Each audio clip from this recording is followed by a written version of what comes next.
Yo guys, welcome back to another update of my Canadian dividend investing portfolio series. It's been quite a while since I made a video, but I'm still alive. If you are watching this video for the first time, basically I'm a Canadian investor buying and selling Canadian stocks on the Toronto Stock Exchange. I'm using this custom Google Sheet that I made to track all of my performance. There's a link in the description below where you can get it, and I buy and sell my stocks with Wealthsimple Trade, which you'll see in a minute, which is an awesome platform with commission-free trading for Canadians to be using, and it's awesome because every time I buy and sell stocks, I don't pay money to make each of those trades, so I get to keep my own money and invest it and don't lose any. Because you can see here, total trading fees paid since I started back in September 2020 has been $0, which is awesome. Links for Wealthsimple Trade in the description below as well. So anyways, looking at my account right now, we're sitting around $78,300. I did make a deposit and I need to log a couple dividends, so this is a little bit out of date, which I'll be updating in this video, so you can kind of watch and see how it's what it's like to basically use the spreadsheet in case you're interested in using it yourself. But as we go through, yeah, since September 2020, over time, I've got all these dividends every month. Right now, it's up to about 6,300, down a little bit, about 3.5% overall at the moment. This is going up and down all the time, but my average yield of the portfolio is sitting around 5%, which is pretty nice in my opinion. That works out to be about $3,991 per year that I'm expecting in passive income going forward from the dividends of all of the stocks that I hold, and I'll show you those in a second, which companies I have, or you can actually get an idea of it here if I want to expand this out a little bit. This is the breakdown by percentage of the tickers that I have, and again, you'll see those in more detail in the portfolio tab in 1 second. So anyways, that works out to be about $332 per month. You can see it's not like a consistent the same amount every month. It kind of swings a good month and then two lower ones and a good month and two lower ones, kind of in this pattern here. So I'm expecting July to actually be a pretty good month overall by the time the month finishes. Okay, so taking a look in the portfolio, we can see here, there's some errors actually. There's been a few stocks acting up lately, mostly the real estate stocks. So anyone who's using the spreadsheet would already know that, or pretty much anyone who's using Google Sheets to track their stocks using the Google Finance functions. Having some issues there with REITs, but we did figure out a way to sort that one out in one of the previous videos. And also Fortis and like a few random stocks here acting up, but that's okay. I'm going to sort this to put the biggest winners at the top and just check out my performance. ATD is just crushing it, followed by Pizza, Exchange Income, and as we come down, got quite a few in the green here, and then quite a few in the red as well. And it's a pretty random mixed bag here, but overall, we are sitting around, minus 3.5% in the entire portfolio. So I do want to kind of get this up to date here before we get started. So like I said, I made a cash deposit and I've received some dividends in the last little while. So let's start off with the deposit. That was today that I put it in. I deposited to my tax-free savings account. I put in $200. It was in Canadian. And today is July 11th, 2023. And I also received some dividends. I'll actually open up Wealthsimple to my tax-free savings account, and in here I've also filtered it for dividends. So we can see here that since the last video I have received a couple from I think TELUS, Aecon, SIS, Savaria, and Riocan. So I'm going to just copy these down and bring them back into the spreadsheet as well. And that will be happening inside the dividends tab, which is here. And this is a master list of all the dividends. Again, we're seeing some errors being thrown up here by the real estate stocks, but don't worry, it's just the names. We can figure that one out. And so we're going to drop in the ones that I have recently. So it was TSET, that's TELUS. We had Aecon. It was SIS for Savaria, and also Riocan. And I just pasted those in so you don't have to watch me type them, but basically TELUS and Aecon brought in some pretty nice values there.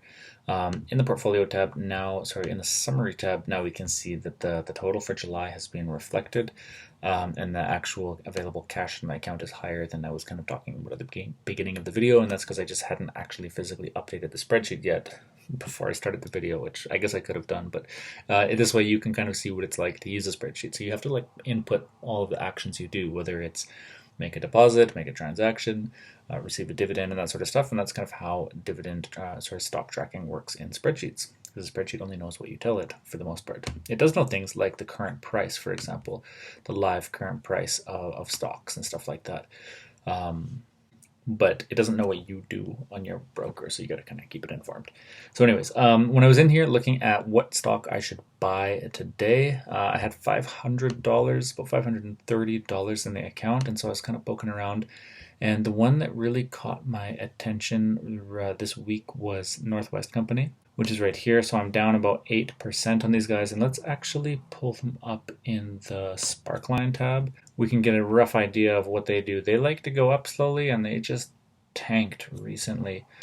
We can zoom in a little bit, maybe get a bit more zoomed in view here at the last 6 months. Like, they really just dropped off a cliff right there.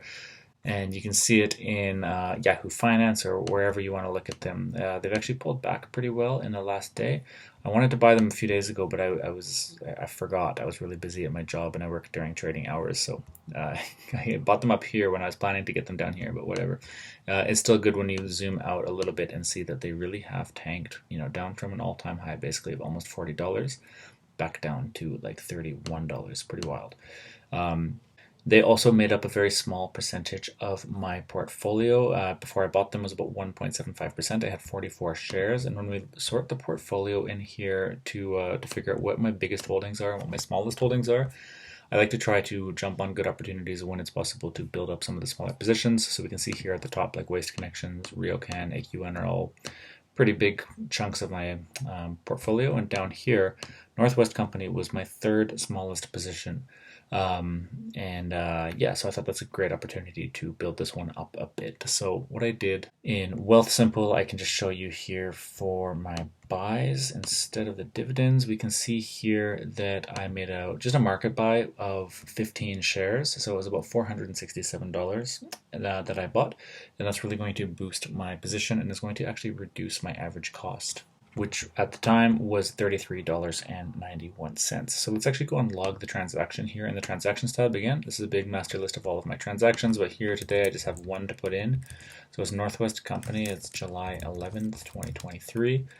I did buy the 15 shares, and the unit price on those guys that we just saw was $31.19. I did not pay any trading fees. Actually, I can just drag down all of this stuff. No trading fees in Canadian or US dollars, and the transaction was occurred in Canadian dollars.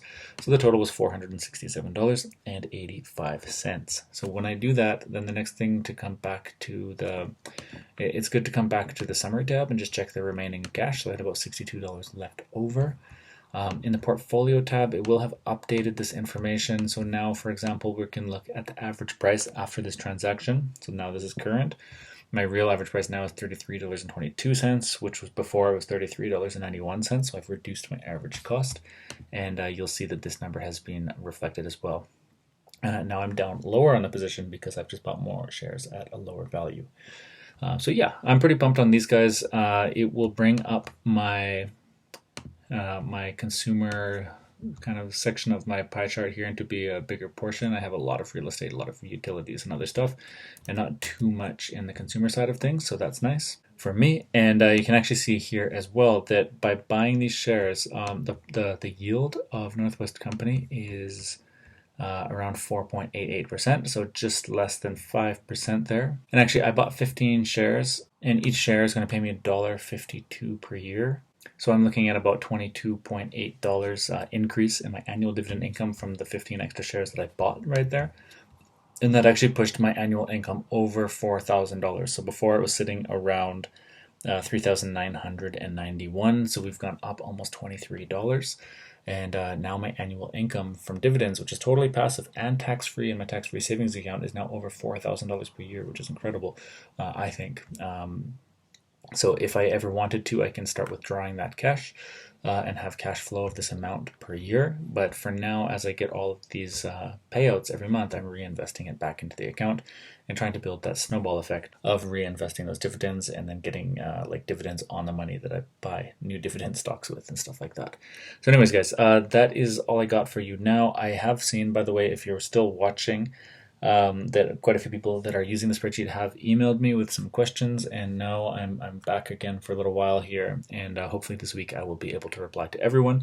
So if you have any questions about the spreadsheet or any issues, do send me an email. My email is down in the welcome tab here. And yeah, send any issues with screenshots, and I'll get back to you hopefully within the next few days. So guys, thanks for watching, and I'll catch you in the next one.